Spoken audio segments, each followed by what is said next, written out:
Hello बच्चों, कैसे हो। हम पढ़ रहे हैं हमारा chapter ray optics. Ray optics में टॉपिक चल रहा है रिफ्रैक्शन ऑफ लाइट, और रिफ्रैक्शन ऑफ लाइट में आज हमारा छोटा सा टॉपिक है रियल एंड एपरेंट डेप्थ। तो ये बड़ा इंटरेस्टिंग टॉपिक है। आपने अपनी रोजमर्रा की जिंदगी में इस चीज को महसूस किया है। कब महसूस किया है? आपने कभी देखा होगा, अगर हम कांच के गिलास में पानी लें और पानी में एक सिक्का डाल दें, तो आप ये देखोगे कि वो जो सिक्का है हमें एक्चुअली में थोड़ा ऊंचा दिखाई देता है, यानी उसकी जो गहराई है वो हमें कम दिखाई देगी। वास्तव में तो वो बिल्कुल तली से चिपका हुआ होता है, लेकिन हमें जो दिखाई देगा थोड़ा ऊपर दिखाई देगा। तो जो उसकी वास्तविक गहराई है वो कहलाती है रियल डेप्थ, और जो हमें दिखाई दे रही है वो कहलाती है एपरेंट डेप्थ। इसके अलावा भी आपने कई बार देखा होगा कि हम अगर कांच के गिलास में पानी लें और उसमें पेंसिल डुबो दें, तो पेंसिल का जो हिस्सा पानी में है वो टूटा हुआ सा दिखाई देता है। और कहाँ महसूस किया इस कंसेप्ट को? क्या कभी कुछ लोग स्विमिंग पूल गए हैं, ठीक है, तैरने के लिए? तो आपने देखा होगा जैसे स्विमिंग पूल की सीढ़ियां हैं, ऊपर से हमें दिखाई देता है कि वो सीढ़ियां थोड़ी ऊंची हैं। वो सीढ़ी क्यों होती है? कभी कभी स्विमिंग पूल में उतरने के लिए थोड़ी सी ऊंची हैं, लेकिन हम उसमें पैर रखते हैं तो हमें महसूस होता है अरे ये तो थोड़ी नीची है। फिर उसके नीचे वाली सीढ़ी पे पैर रखते हैं तो पता लगा था पानी यहां तक आ गया, इसकी हमें उम्मीद ही नहीं थी। तो ऐसा क्यों होता है? क्योंकि वो सीढ़ियां हमें थोड़ी ऊंची दिखाई देती हैं, उन सीढ़ियों की एपरेंट डेप्थ हमें महसूस होती है। सही है? तो चलो इस टॉपिक को शुरू करते हैं। नोटबुक उठा लो, नोट्स बनाने शुरू कर दो। डेरिवेशन होगी, बहुत इंपॉर्टेंट होगी, इससे रिलेटेड न्यूमेरिकल भी आ जाते हैं। और बच्चों एक बात याद रखना, कोई भी फॉर्मूला न्यूमेरिकल के लिए डायरेक्टली यूज तो करो, लेकिन उस फॉर्मूले का कंसेप्ट पता होना चाहिए। और फॉर्मूले का कंसेप्ट पता लगता है उसकी डेरिवेशन से। डेरिवेशन पता होती है तो न्यूमेरिकल सॉल्व करना बहुत आसान हो जाता है। और जो बच्चे कंपटीशन में पार्टिसिपेट करेंगे नीट और जेई में, अगर आपको डेरिवेशन नहीं पता होगी तो मैं आपको बता रहा हूं, कंपटीशन में आए हुए सवाल देख के आपकी खोपड़ी हिल जाएगी। इसलिए डेरिवेशन जरूर कर लेना और समझ लेना, ठीक है? परेशान होने की कोई बात नहीं है भाई, तैयारी तो करनी है, रोज 8 से 10 घंटे पढ़ना ही है, डेरिवेशन जरूर पढ़ ले। तो हम शुरू करते हैं।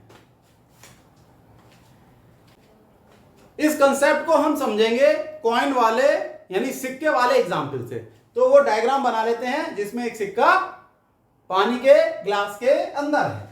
अब जैसे क्या है भाई, ये पानी का ग्लास है, ये बन गया ग्लास, सही है? यहां तक इसमें पानी भरा हुआ है, ये हमने बना दिया पानी।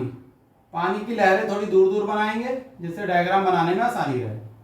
यहां एक सिक्का है, क्या है ये? कॉइन।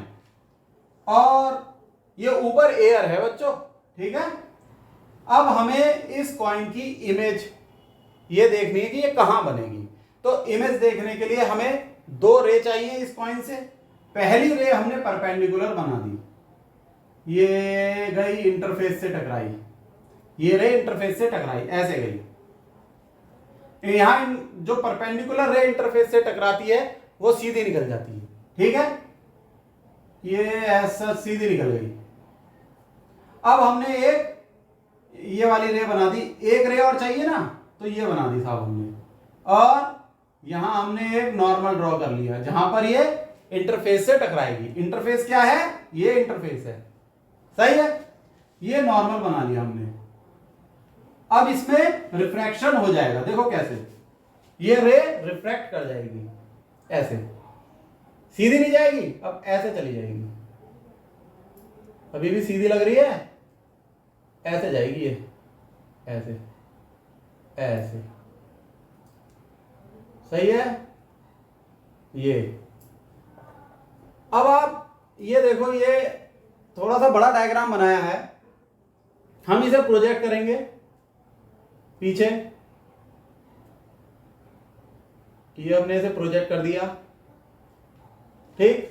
तो ये इसकी इमेज बनेगी, कॉइन की इमेज है ये ऑब्जेक्ट है और ये इमेज है।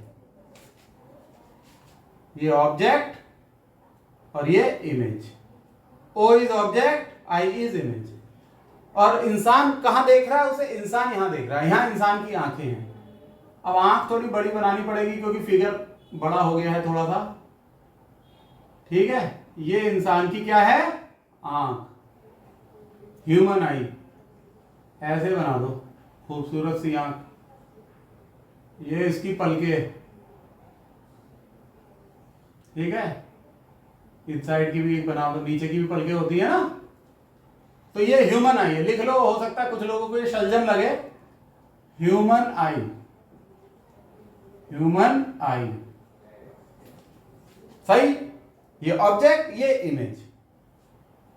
अब हम इसकी डेरिवेशन करेंगे। डेरिवेशन से पहले जान लें कि रियल डेप्थ क्या है और एपेरेंट डेप्थ क्या है। अगर हम इसको ले लेते हैं पॉइंट ए, इस पॉइंट को ए ले लेते हैं, तो ए ओ क्या है? Real depth. लिख लें यहां पर ए ओ रियल डेप्थ।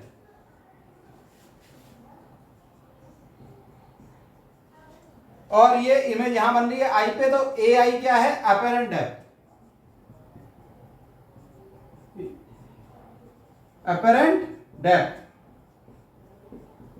तो ये बात तो समझ में आ गई आपके, सही है। अच्छा, हम इसको थोड़ा सा और नाम दे सकते हैं जगह जगह। ये पॉइंट हो गया बी, ये पॉइंट हो गया सी, ये पॉइंट हो गया डी, और एक रे ऐसे गई, एरो से दिखा दो, ये ऐसे गई, ऐसे चली गई। ये नॉर्मल है एन, ये वाला।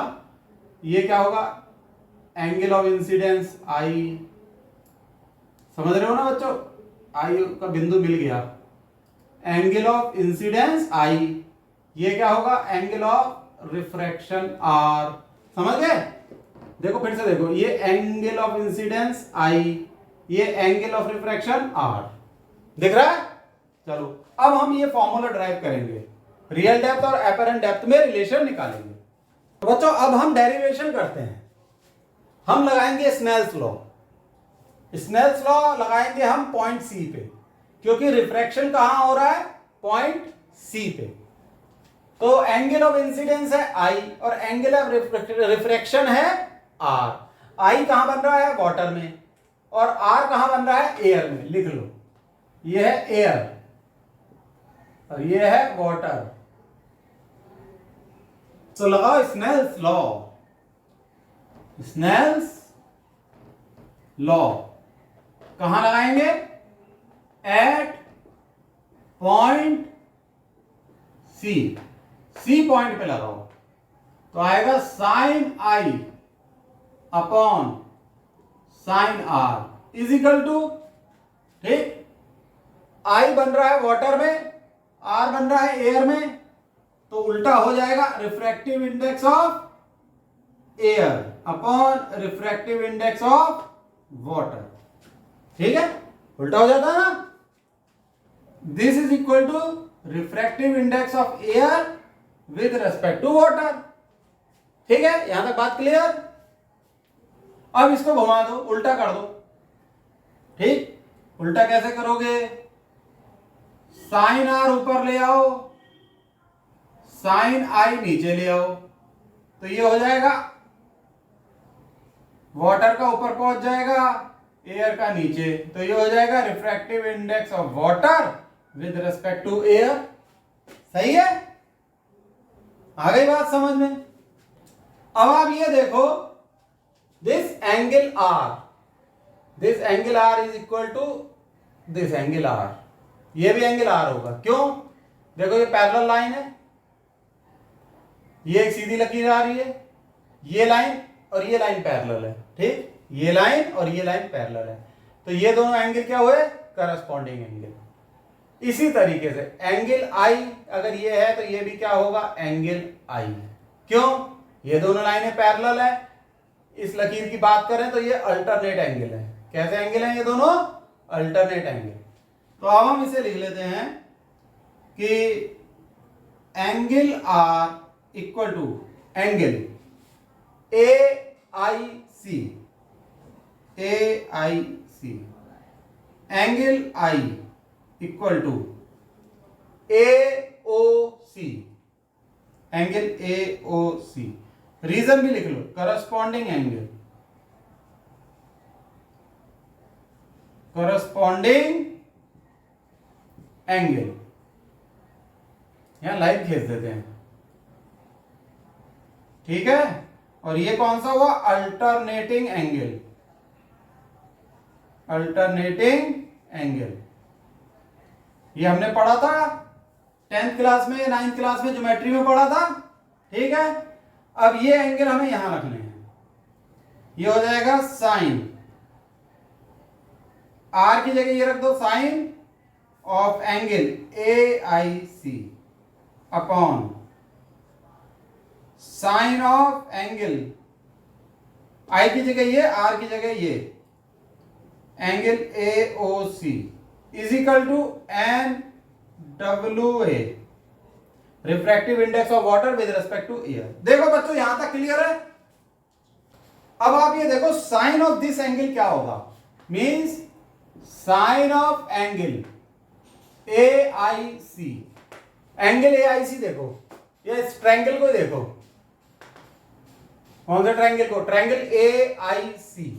तो इसका साइन क्या होगा इस एंगल का, इसका होगा ए सी, ठीक, ए C upon C I,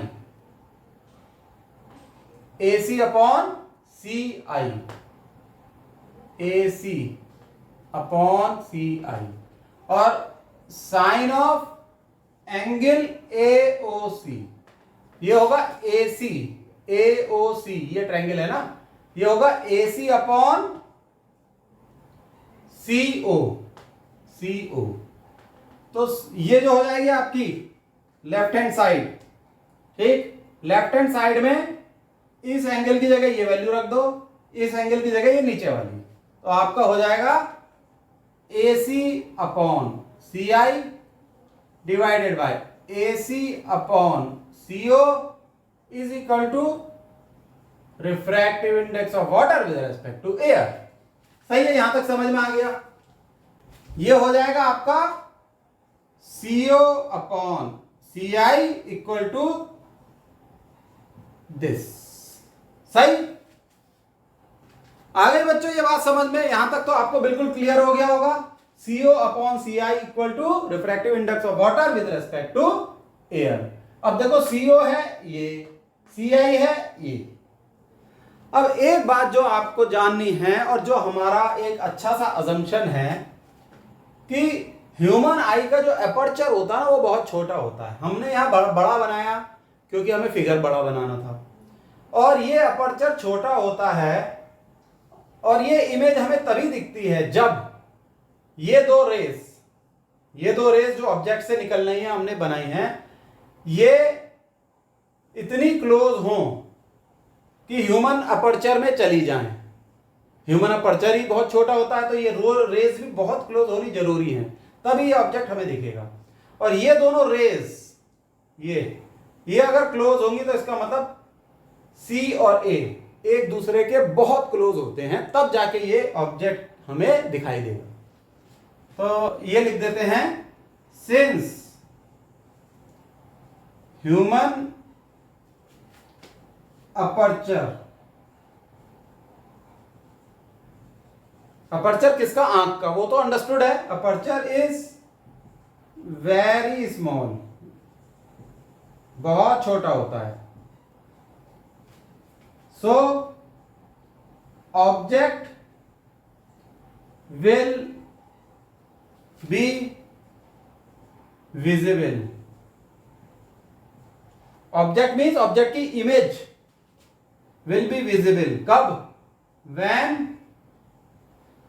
the two rays are very close to each other, very close to each other. This means point C and A are very close. सी और ए बहुत ही नजदीक होते हैं। तो देखो बच्चों, इसे आप कॉपी कर लो अपनी नोटबुक में, फिर यहां का पोर्शन में रब कर देता हूं, ठीक है? कर दो रब, चलो।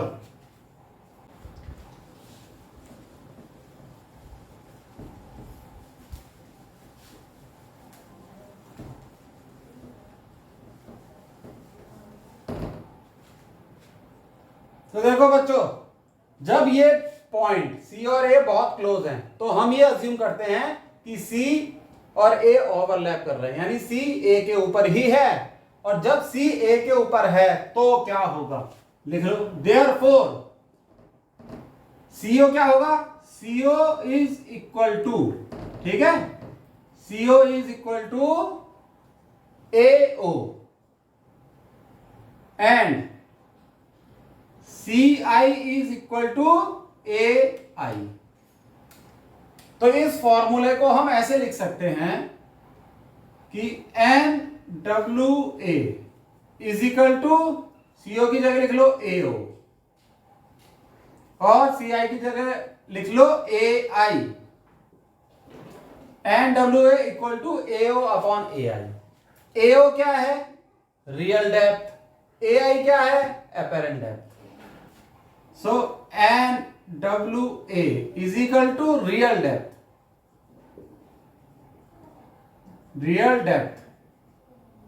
upon apparent depth।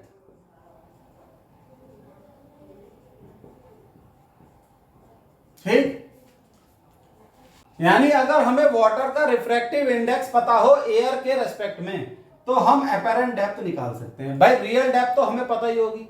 Real depth क्या होती है, जिस लेवल तक पानी भरा हुआ है, या उसे हम कह सकते हैं thickness of the medium, medium की थिकनेस भी कह सकते हैं। तो हम ये लिख सकते हैं कि apparent depth is equal to real depth upon NWA। सही है?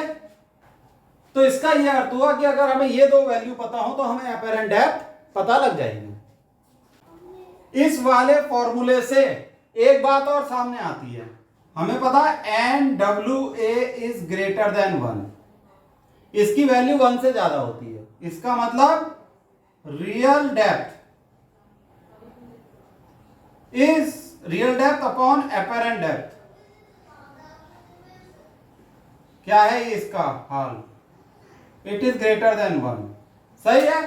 तो इसका क्या अर्थ हुआ, इसका ये अर्थ हुआ कि रियल डेप्थ, बार बार रियल डेप्थ लिख रहे हैं sir, is greater than apparent depth.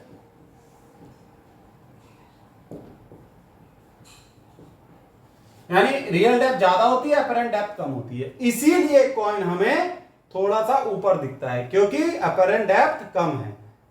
ठीक है, इसलिए थोड़ा सा ऊपर दिखता है, ये इसका कारण है।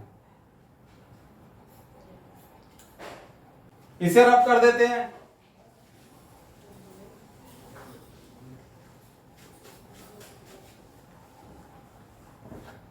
अब देखो आगे की कहानी। इस फॉर्मूले से एक चीज और निकल के आती है। अगर हम इसे ले लें, इस चीज को टी, टी क्या है, अगर आप इसे देखोगे it is the real depth, लेकिन T thickness of the medium भी कहलाता है, thickness of the medium.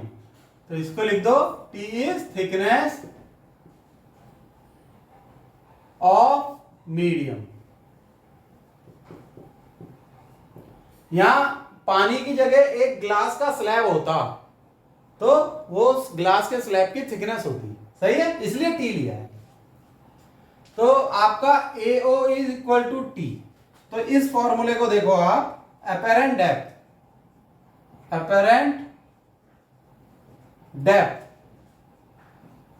Is equal to T upon refractive index of water with respect to air. अब कई बार ये पूछ लिया जाता है कि ऑब्जेक्ट कितना ऊपर दिखाई दे रहा है, IO पूछा जाता है।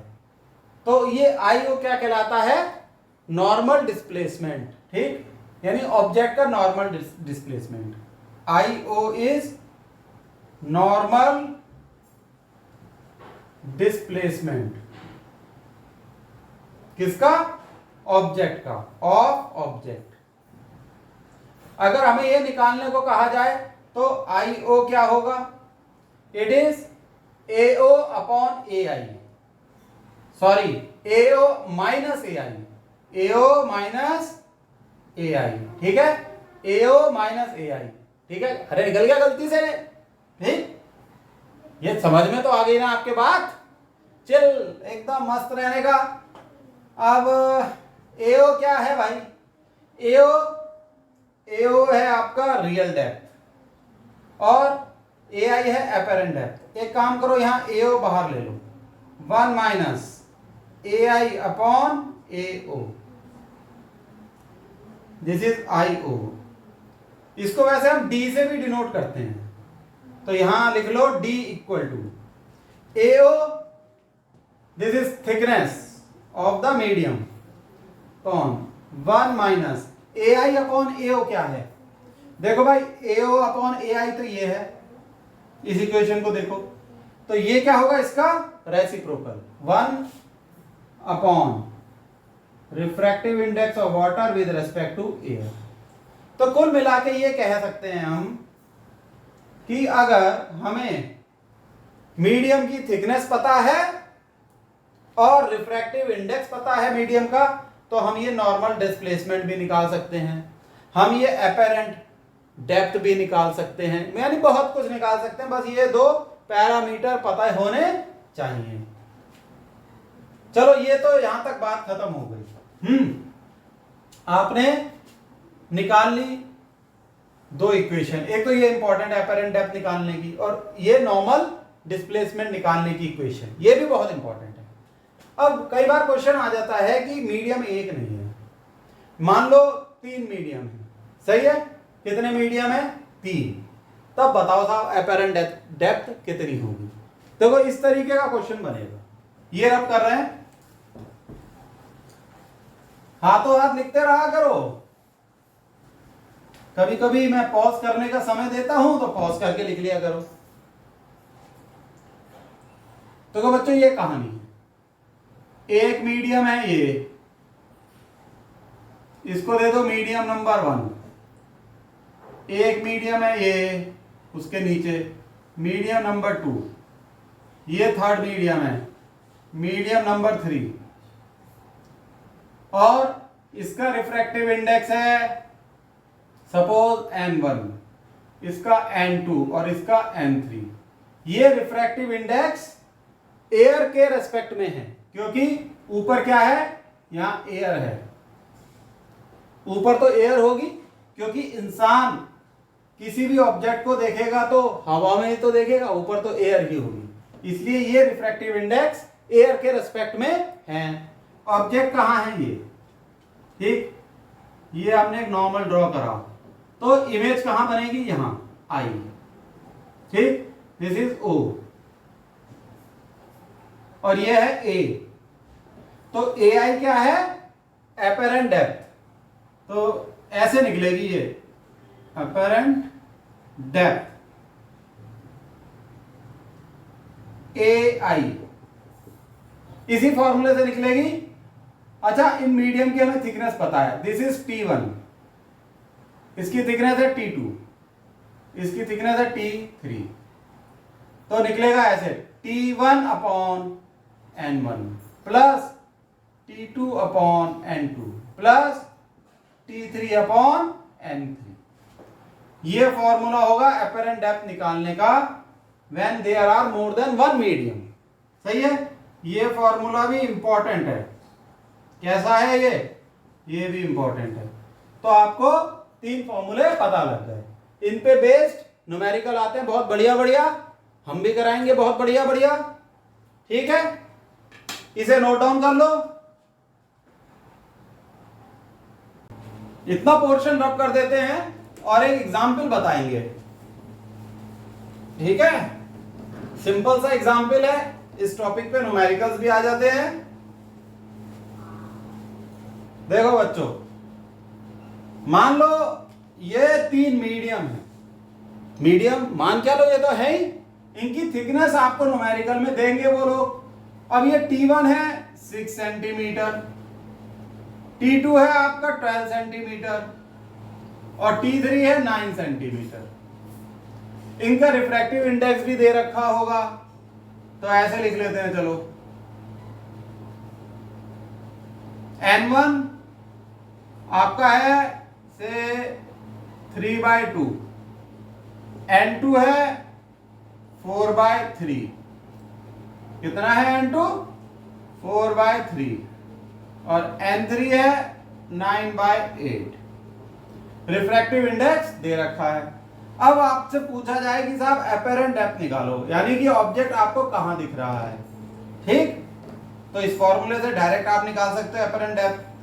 AI equal to T1/N1 6/3/2 plus 12/4/3 plus 9/9/8।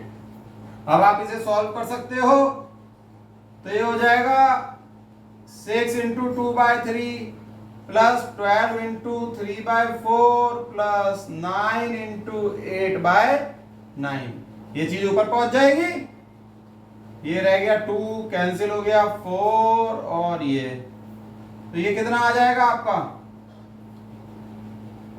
4 1 जा 4, 4 2 जा 8, 4 3 जा 12, तो ये हो गया 4 प्लस 3 3 जा 9 प्लस 8, तो ये हो जाएगा आपका कितना 21 सेंटीमीटर। ठीक है, ये तो आपने निकाल लिया एपेरेंट डेप्थ। तो आपके पास आ गई एपेरेंट डेप्थ, कितनी आई बताओ, AI 21 सेंटीमीटर। रियल डेप्थ कितनी है बताओ, बताओ बच्चों। रियल डेप्थ है AO means T1 plus T2 plus T3, AO। अब T1 plus T2 plus T3 कितना है 9 और ये 27 सेंटीमीटर। सही है। अब ये न्यूमेरिकल में ये भी पूछ सकते हैं कि साहब नॉर्मल डिस्प्लेसमेंट बताइए। नॉर्मल डिस्प्लेसमेंट क्या होता है, ये ऑब्जेक्ट कितना डिस्प्लेस हुआ, मतलब उसकी इमेज कितनी डिस्प्लेस हुई। तो OI या IO कह लो, IO is the normal displacement. ये भी निकाल सकते हैं हम बहुत अच्छे तरीके से। नॉर्मल डिस्प्लेसमेंट कितना आया, IO is equal to AO minus AI, कितना हो गया 27 माइनस 21, 6 सेंटीमीटर। तो इमेज कितनी ऊपर दिखाई दी अपनी एक्चुअल पोजीशन से, 6 सेंटीमीटर ऊपर दिखाई दी इमेज। तो यह है आपका आंसर। तो इस तरीके के न्यूमेरिकल आ जाते हैं, एक खास लैंग्वेज में लिखे हुए, बड़ी सिंपल सी लैंग्वेज होती है। तो सही है बच्चों, आप इसे नोट डाउन कर लो, मैं स्क्रीन के आगे से हट रहा हूं। आज के लिए ये लेक्चर बहुत है, फिर अगला लेक्चर आएगा वो कल आएगा। Bye, see you, Tata.